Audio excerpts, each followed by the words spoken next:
श्री महागणेश्वर देवताभ्यो नमो नमः। श्रीमहाशिवगोत्रोद्भवस्य गोत्रोद्भवयः शिवगोत्रोद्भवस्य यजमान नामधेयस्य महेश पटेल नामधेयस्य रवि नामधेयस्य राजू भाई नामधेयस्य देवराजमंडल नामधेयस्य शांति नामधेयस्य पल्लवी नामधेयस्य देवदासु नामधेयस्य महेंद्र नामधेयस्य राजेश नामधेयस्य स्वामी नामधेयस्य कत्तर स्वाति नामधेयस्य सह कुटुंब बांधवानां सकलाक्षमा स्थैर्य धैर्य वीर्य विजय भयायुव विद्यारंगिन वृद्धरंगिन उद्योगरंगिन व्यापारंगिन अत्यंत अनुकूलत फलसिद्रस्त श्रीमन्महाश्री शास्त्रलिंगेश्वर स्वामिने नमः।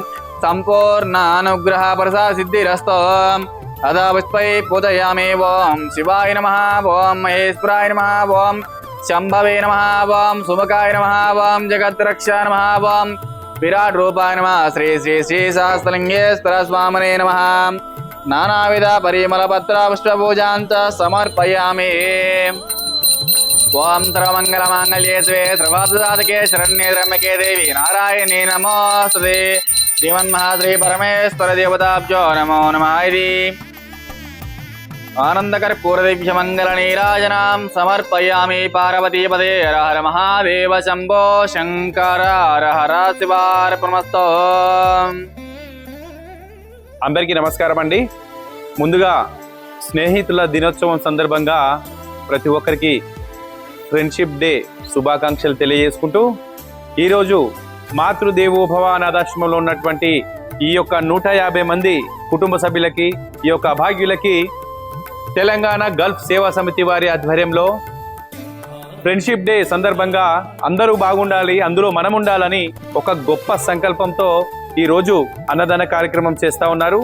మరి ఈరోజు అన్నదాతలు అయినటువంటి మరి తెలంగాణ గల్ఫ్ సేవా సమితి ఒక గ్రూపుగా ఏర్పడి ప్రతి ఒక్కరూ స్నేహితులుగా ఏర్పడి మొదటి కార్యక్రమం మాతృదేవోభవ అనాథాశ్రమంలో స్టార్ట్ చేయాలని ఒక గొప్ప సంకల్పంతో 150 మంది స్నేహితులకి అన్నదానం చేసి కడుపు నింపి ఈరోజు ఈ యొక్క గ్రూప్ని మరి మొదటగా స్టార్ట్ చేస్తూ ఉన్నారు. కాబట్టి ఈ గ్రూప్లో ఉన్నటువంటి ప్రతి ఒక్క సభ్యునికి ప్రత్యేకంగా ధన్యవాదాలు తెలియజేసుకుంటూ, సో ఇది కదా మానవత్వం అంటే. ఇది ఫ్రెండ్షిప్ డే సందర్భంగా 150 మంది ఈ యొక్క అభాగ్యుల్ని ఫ్రెండ్షిప్గా ఏర్పరచుకొని వాళ్ళకి ఏదో ఒకటి చేయాలి అనే ఒక గొప్ప సంకల్పంతో మరి దుబాయ్లో, కువైట్లో, బెహ్రెన్లో, మస్కట్లో, సౌదీలో ప్రతి ఒక్క చోట వీళ్ళందరూ కూడా తమ తమ కుటుంబం కోసం కష్టపడుకుంటూ మరి సమాజం కోసం కూడా ఏం చేస్తే బాగుంటుంది, ఎలా బాగుంటుందని ఒక గొప్ప సంకల్పంతో